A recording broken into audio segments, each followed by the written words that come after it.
Hello. Can you hear me, Emma? Hi. Yeah. How's it going, Mary? Great, great. How are you doing? I'm good. Thank you. I'm excited to talk to you. Yeah, it's so nice. Okay, so let me just set this up properly. And here we go. Okay. I don't know if you had a chance to catch any of the symposium. I didn't. I have been sort of You've been busy with racing your on own something at job. work. Oh my Yeah. goodness. We already have 200 people who 300, it have looks joined like. us. Yes. Thank you. I can't see all of you, but thank you so much for joining us. I hope you've enjoyed the symposium so far. We'll just wait because I can see the numbers are rising, rising. Um, Emma, tell me, because you are talking to us from Washington, right? Yes, I'm here in Yeah. DC. Yeah. Mhm. What's the COVID situation like where you are? It is getting better, but the levels are still too high. Yeah. Yeah. Yeah. Are Mhm. you by any chance under a lockdown? What are the restrictions like where you are? They're starting to loosen, and more schools have started opening at least part-time. So things are getting better, but I was just thinking this morning, it's going to be a while before things feel normal. That's for sure. All right. Well, I don't want to keep people waiting, so we can start our conversation. Emma, do you happen to have your book with you? I do. Yeah, I just wanted people, yeah, okay, raise it up so people can see it. This is Emma Brown's new book. It just came out recently. It's called To Raise a Boy. I read it. It is, well, I mean, it's fascinating. It's quite shocking. I found the content of what Emma discovered, and this is after talking to, what was it, Emma? Hundreds, right? Parents, educators, boys, yeah, right across the country. Really surprising information about some of the dilemmas, some of the problems that boys are dealing with. And that's what we're going to talk about today. Emma is an investigative reporter with the Washington Post. Emma, first of all, I know you have a past connection to Roots of Empathy and Mary Gordon. So I wondered if you just tell us about that. Oh, sure. I came to the Post in 2009, and for most of my career at the Post, I covered education, both here locally in the DC area and then nationally. And so I first learned about Roots of Empathy when a few schools here in DC started using the curriculum. And I got to go to a school on Capitol Hill and watch the baby and the kids in action. The baby's name was June. I now have a child named June, but I was really quite struck by the experience that the children in the classroom were having by interacting with the baby. So that was now years ago. But when I set out to write this book, I got back in touch with a teacher who I had met, who had really, even since, was already doing a lot of social emotional learning then and had deepened that work over the years. And so got to write more about the work that she's been doing, incredible work she and her partner have been doing, I should say, with social emotional learning, including Roots of Empathy in their classroom. So let's talk about this book that you wrote, To Raise a Boy. I mean, why were you prompted to write a book like this? Well, my son was 6 weeks old when the first Harvey Weinstein stories broke. And so I was sort of sitting at home, nursing him, scrolling through my phone, all the stories that came after the Weinstein stories, thinking, what does this mean for me as the mom of a boy? How am I going to raise my son to be different?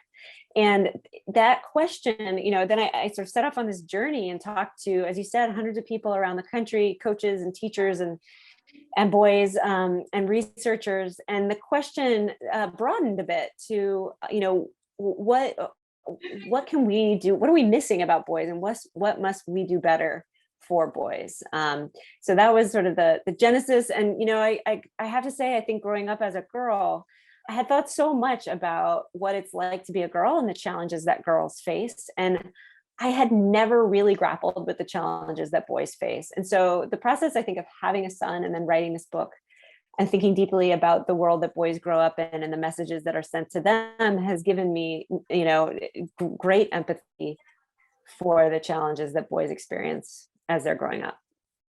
Yeah, and for those of us who are just joining us, because I think we're actually at capacity now. I believe we have 300 people. Unfortunately, we only had a limit of 300. We didn't expect this many people to sign up for the symposium. But anyway, welcome to all of you.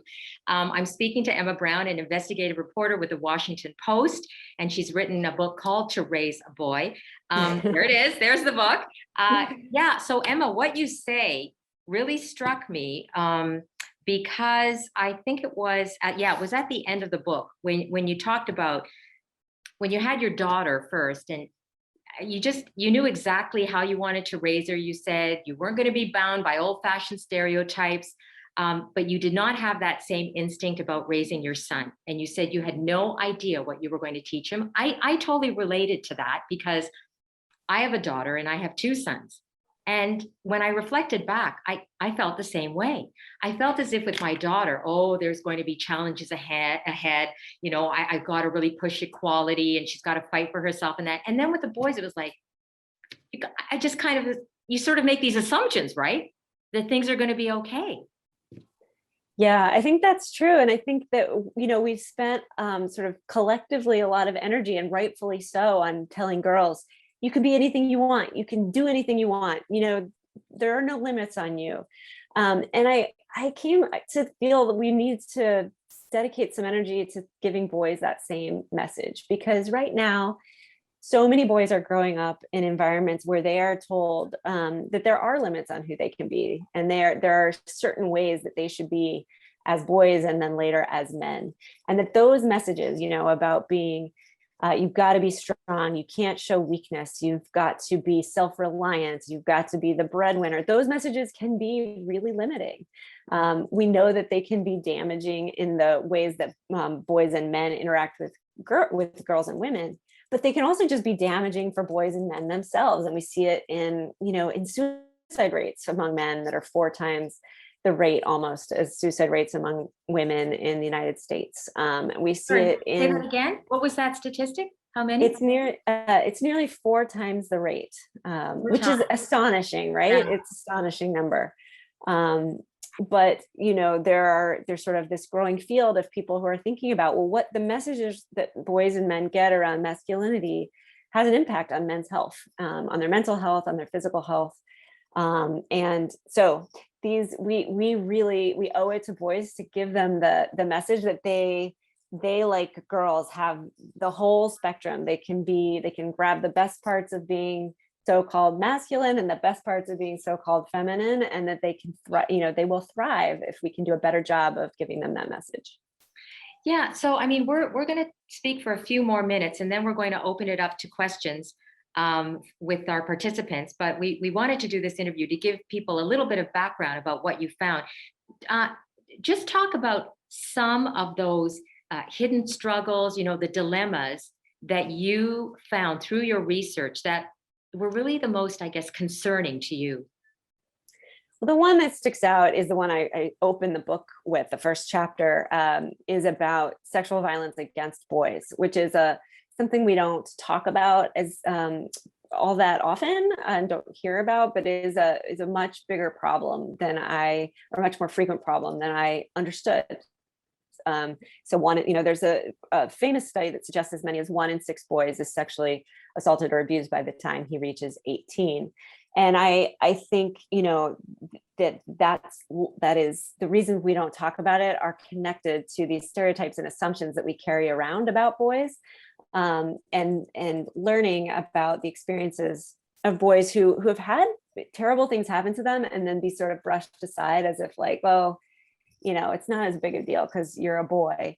It's the flip side of boys will be boys, right? Like we talk about boys will be boys as an excuse that we use to excuse bad behavior by boys and men, but it is also an excuse that we as adults can use sometimes to sort of dismiss the real struggles or real pain that boys experience, whether it's sexual violence or physical violence and bullying or other kinds of pain that they feel. And when you say sexual violence, what kind, like, are you talking about women or young women and boys or boys and other boys, or like, what are you talking about when you say sexual violence? Yeah, great question. I think when we hear sexual violence against boys, we tend to think about the Catholic Church or Boy Scouts of America, these scandals involving older men preying upon younger boys, which is certainly part of that picture, but the picture is much broader than that. It is also peers, other boys and girls who are, in some cases, it's this like sexualized haze, so, quote unquote hazing on sports teams where boys are physically and sexually attacking one another, or it is girls, it can be girl peers who are sort of pushing through a sexual experience that a boy doesn't want to have, or it can be an older woman who's preying upon a younger boy. So I talked to a young man who told me when he was 15, his dad pressured him to lose his virginity with an older woman who had been drinking at their home, for example. So I think there's a range of experiences that I'm talking about when I say sexual violence against boys. Mm-hmm. One of the things I wondered as well when I was reading your book is, this is a book about boys, but you can't really just talk about boys and take girls out of the equation as well, right? Because what happens to boys also happens in some other way. There's an impact on girls and women. Absolutely. And I think, that is a really good argument for, there are lots of arguments for why I think boys need our time and attention and care. And one of them is that, as I said, boys themselves and their health and wellness. But also, yes, we are all living in a world with men and boys. And if we can do a better job giving boys what they need to have healthy, strong relationships, then we all benefit, right? All of people of all genders benefit from that. Mhm. I also wonder though, because there's been a lot of focus on getting girls to succeed, and we've certainly made strides in that area, but we have far to go as well. Tomorrow, for example, we've got a discussion on leadership with a couple of female CEOs, and, women still are not very well represented in leadership roles among companies in Canada, I'm sure in the States as well. I'm wondering whether you got any pushback with the fact that your book's focus is on boys. Did any people feel that, women are still so lagging far behind in many other areas, the playing field is not equal for them. Maybe this just detracts from their success in moving forward. Did you get anything like that? I think that there is some feeling about, along those lines. And my response to that is as we were just discussing, we don't live in silos, and the boys that we are raising now affect the world in tremendous ways. And so we can do better for all of us. It doesn't have to be one or the other. We can sort of walk and chew gum, right? We can direct attention in more than one direction at the same time. And I think as we continue working on expanding opportunities for girls and women, we can also work on expanding opportunities for boys and making sure they have the guidance they need to deal with problems that are really important to a lot of women, including violence against women. All of these things are not separate. They're all tangled up together. Okay, we have some questions coming in, Emma, so we're going to go to those now. And I invite everyone, if you have a question for Emma Brown, who's the author of this new book, To Raise a Boy, please send them in to our chat room. Now, the thing I should say, though, is Emma is not a parenting expert. So am I right? I appreciate it. I think, you don't want to get questions on, we'll solve this problem with my son. But, yeah, I appreciate you saying that, because I'm not a parent. I'm a reporter, and I did my best to try to understand in my reporting, to try to understand the world that boys are growing up in now and some of the efforts that are succeeding in doing a better job for them. So, all right. Yeah. So first question, do you think it's harder for boys today to have a sense of identity and their place in the world than it was for their fathers growing up a generation ago? Yeah, I think for some boys it is harder for them. And I think one of the things I heard from boys a lot about that they feel uncertain about and feel confused about is around their intimate relationships. They don't feel like they're getting the guidance that they need to know how they're supposed to behave as they're flirting, as they're kind of like having their first sexual encounters, they feel really nervous about that because they understand that there's an increased accountability for sexual misbehavior on the one hand. On the other hand, in my research, I learned that in the United States, sex education has really been evaporating out of public schools over the last 20 years. Parents often are not giving their sons a lot of guidance either, according to plenty of surveys. And so I think that is one particular kind of struggle that boys are having right now, in one very concrete way in which we can help by giving them the guidance that they're seeking around what does it mean to have a respectful relationship? How do you know if you have consent, or if the other person is uncomfortable? Like, these are conversations we can start having with boys when they're really young, before they're talking about sex at all, in helping them learn how to interact with the people around them. And I just want to say one other thing about that, and that is the teachers I mentioned at the beginning, who use roots in their classroom, have also just incorporated social emotional learning into the bedrock of what they do every day. And what I saw there is that boys and girls in their classroom are so much more facile in understanding their emotions and dealing with their emotions, because they've had the practice in doing that. And I think that is a really powerful way to help start giving young children, these were fourth graders, the ability and empowerment to deal with relationships. Mm-hmm. Oh boy, I can't even keep up with these questions. Okay, hang on here.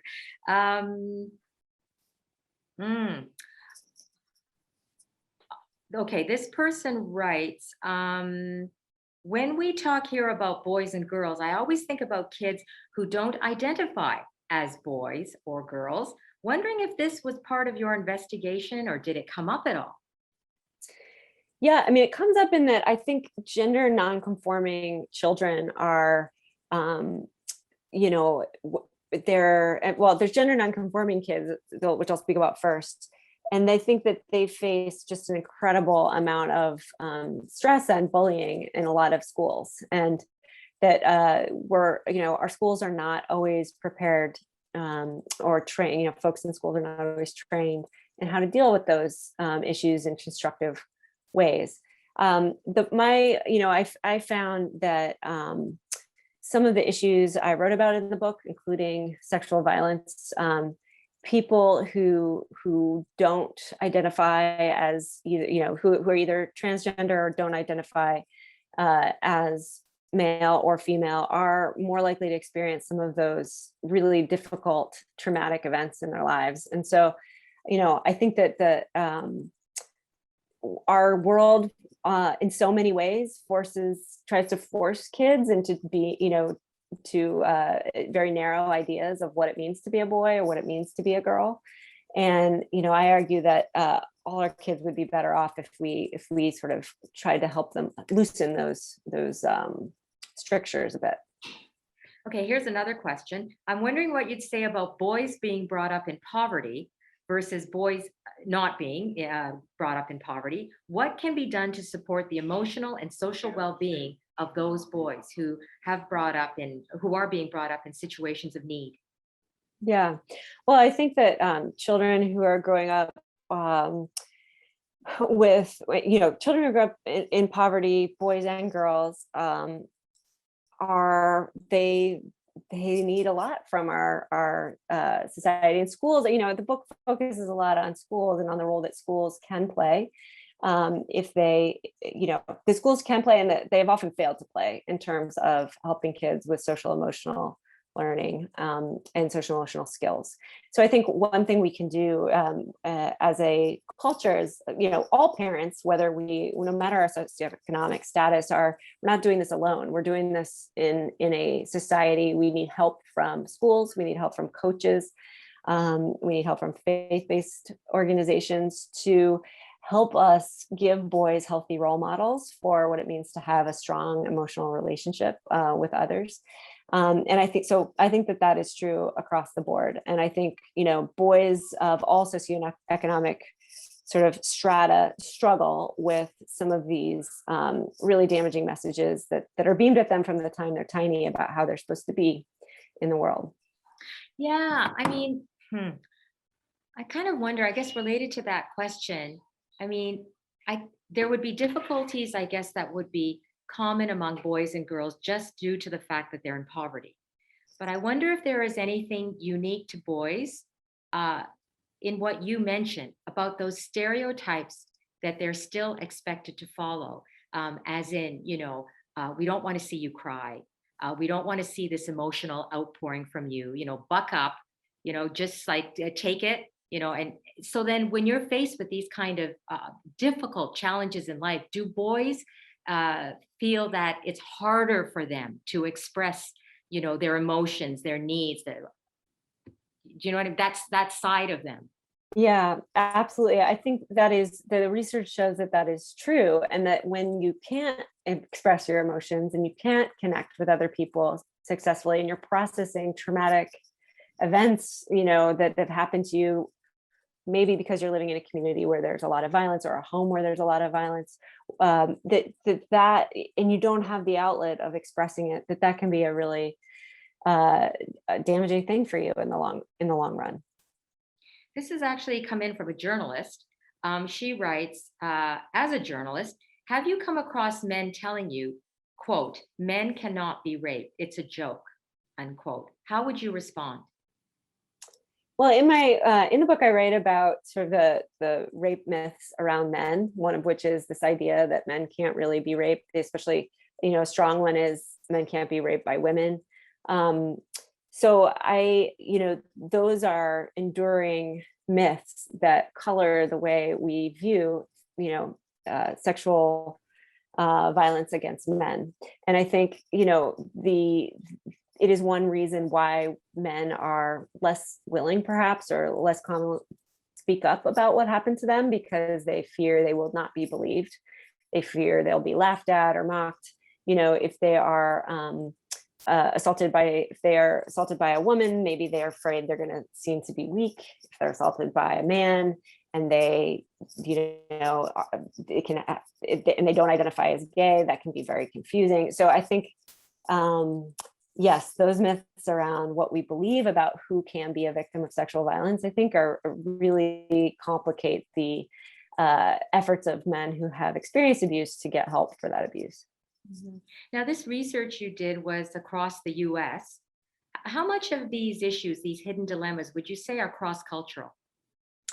Well, there's a set of researchers at Johns Hopkins who are leading some really fascinating work on this question of gender across the globe, and they've been doing a longitudinal study of young people ages 10 to 14 on 5 different continents, including here in North America.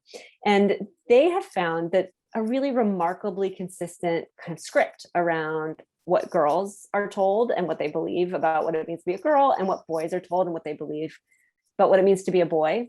They've also found that, as we were talking about before, that script is starting to loosen somewhat more quickly for girls than it has for boys.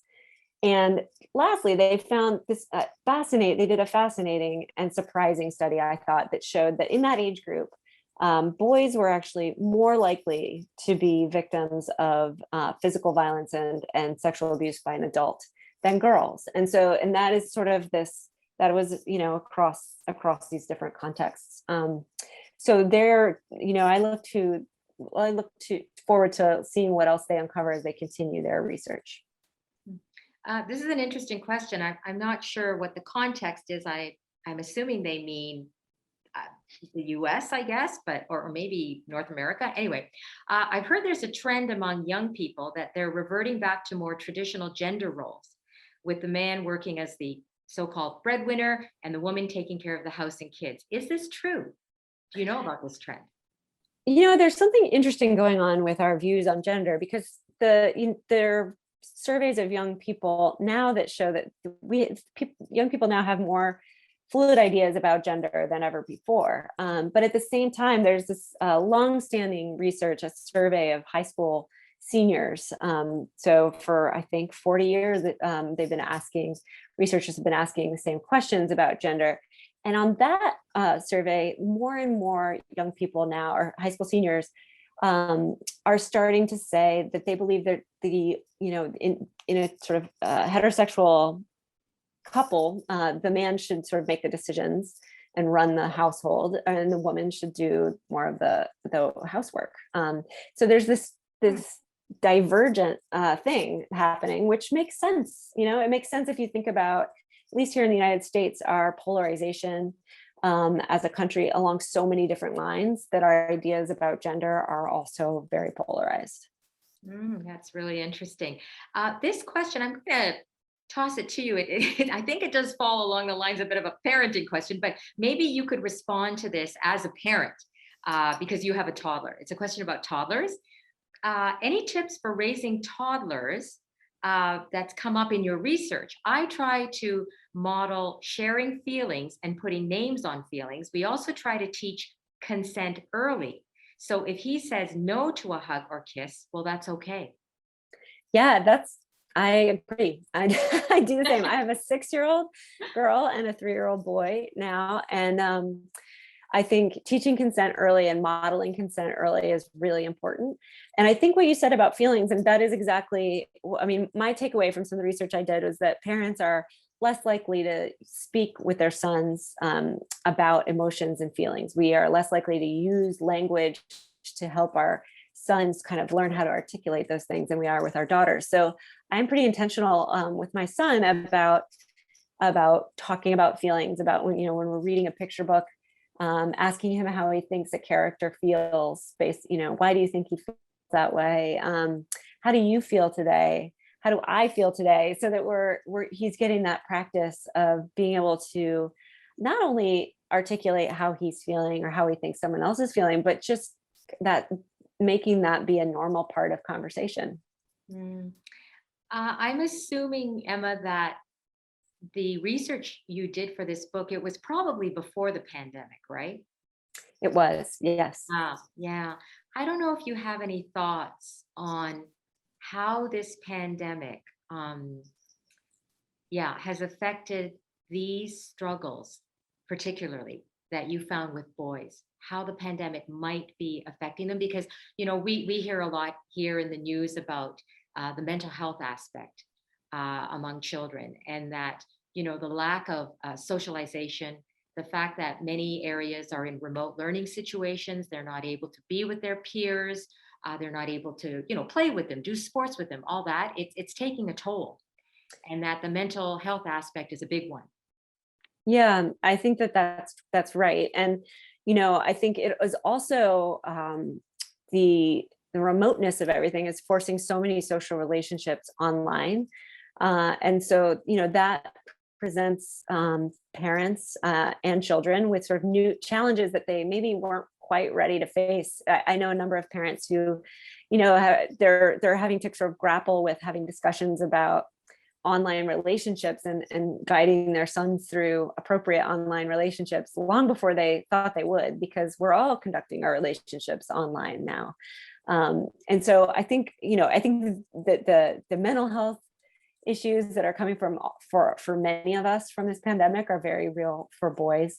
And are these questions around how we navigate relationships when it's all in pixels instead of in person, and what is the long-term, what do schools need to do when we come back? Not just, there's a lot of talk about learning loss and how are we going to help kids catch up, but as a parent, I am also really concerned about how will schools help our kids sort of rebuild that sense of community and rebuild their sense of self and their sense of security and all of these things that have been affected by the last year plus. Just related to that, when you're talking about pixels, this question just came in. As we continue to navigate our understanding that gender is fluid, I agree that there is more polarization toward the binary. How much of that is related to the culture of toxic masculinity that's so prevalent on social media? I'm not sure that how much of the polarization is due to toxic masculinity is the question. Yeah. I guess I don't feel equipped to answer that question, but I do want to just talk about the term toxic masculinity for a minute, because, in the book I wrote that I don't use the term because I found that in talking with boys who were very earnest about wanting to talk about their lives and about the challenges they face and about the stereotypes and messages that they are, asked to conform to, they were really troubled by that term, and they felt like it was an attack on them, an attack on maleness. And, I think hearing that from them persuaded me if I want to have conversations, like productive conversations with boys, I should try to use terms that they're, that they're comprehending in the same way that I mean them. And so I guess that's the one thing I'd say about how we talk about boys and men and masculinity in the public discourse. Like, is there a way to sort of, in the language we use, create a more open and inclusive conversation? Yeah, that term, you see, I'm not sure what is meant by that. I'm not sure whether the toxic refers to masculinity in and of itself, or whether it's a kind of form of masculinity that takes precedence over femininity, and that's why it's toxic. See, I'm not quite sure what they mean by that when they use that term in that comment. But yeah, I understand. I understand your point. Well, I think that's one of the challenges of the term, is that people comprehend it in different ways. Yeah. So yeah, I think if we can be really precise. So I talk about the pressures boys face to be a certain kind of boy, or the man box, which is a term that's been used for a long time by men who are sort of seeking to broaden ideas about masculinity. So I think if we can be like really precise about the issues that we're trying to identify and work on, it can be that can be to the benefit of us all.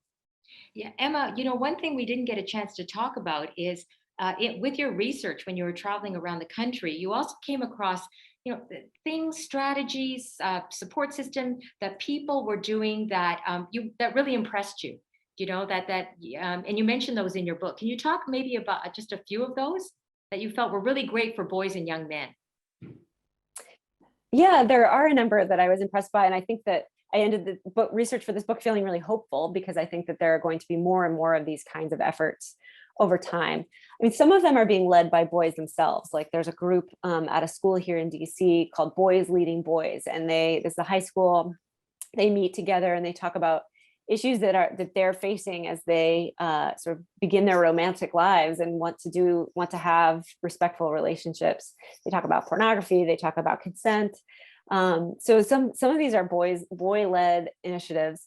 There's also a really, I think, powerful program that harnesses the influence that coaches have on their players. I mean, if anyone who's played sports knows the influence their coach has.